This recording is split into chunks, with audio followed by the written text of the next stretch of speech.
দুঃখের বিষয়, আমরা বড় ভুল করেছি।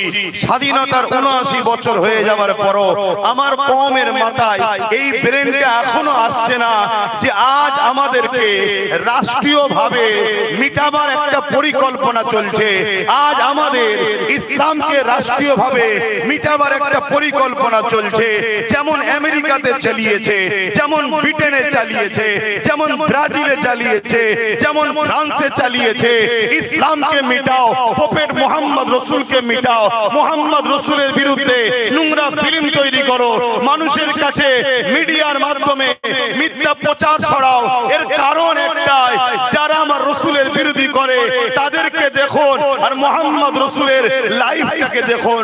মুহাম্মদ রাসূল তো ইনসাফের নাম, মুহাম্মদ রাসূল তো ইনসানিয়াতের নাম, মুহাম্মদ রাসূল তো ভালোবাসার নাম, মুহাম্মদ রাসূল তো ঐক্যের নাম, মুহাম্মদ রাসূল তো খোদার্থ মানুষকে খানা খাওয়াবার নাম, মুহাম্মদ রাসূল তো পিপাসিত মানুষের পিপাসা মিটাবার নাম, মুহাম্মদ রাসূল তো গরিবের হক দিবার নাম, মুহাম্মদ রাসূল তো কৃষকের গায়ের ঘাম শুকাবার আগে তার পারিশ্রম মিটিয়ে দিবার নাম, মুহাম্মদ রাসূল তো দেশের সার্বভৌমত্বকে নিরাপদে রাখার নাম, মুহাম্মদ রাসূল তো যে কোনো ধর্মের মানুষ হোক না কেন মানুষ মানুষকে ভালোবাসবে, মানুষ মানুষের পাশে দাঁড়াবে।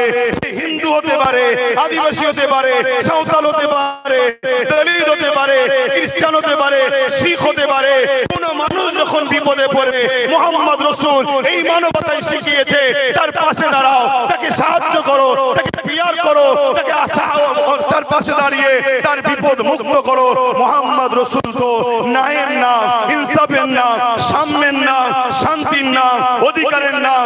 মুহাম্মদ রাসূল তো দুর্নীতি মুক্ত সমাজ গড়ার নাম, মুহাম্মদ রাসূল তো নেশার হাত থেকে যুব সমাজকে বাঁচাবার নাম, মুহাম্মদ রাসূল তো নারীদের অধিকার দিবার নাম, মুহাম্মদ রাসূল তো গরিবদের অধিকার দিবার নাম, মুহাম্মদ রাসূল তো এতিমের অধিকার দিবার নাম, মুহাম্মদ রাসূল তো বিধবার মর্যাদা দিবার নাম, মুহাম্মদ রাসূল তো মা বাবার পায়ের তলায় জান্নাত দিবার নাম, মুহাম্মদ রাসূল তো দেশের সার্বভৌমত্ব নিরাপদ রেখে, দেশের আইন ব্যবস্থা সুন্দর রেখে, দেশের মধ্যে গাদ্দারদের ঘরে দেশ থেকে বিতাড়িত করে দেশের সর্বশ্রেণীর, সর্বজাতির, সর্বস্তরের মানুষকে একত্রিতের বাঁধনে বেঁধে মদিনাকে নিরাপদ করার নাম মুহাম্মদ রাসূল। সেই নবীর আদর্শ যার কাছে আছে সে দেশকে ভালোবাসবে, সেই নবীর আদর্শ যার কাছে আছে সে গরিবকে ভালোবাসবে, সেই নবীর আদর্শ যার কাছে আছে সে হিন্দুকে ভালোবাসবে, দলিতকে ভালোবাসবে, আদিবাসীকে ভালোবাসবে, মধ্যকে ভালোবাসবে।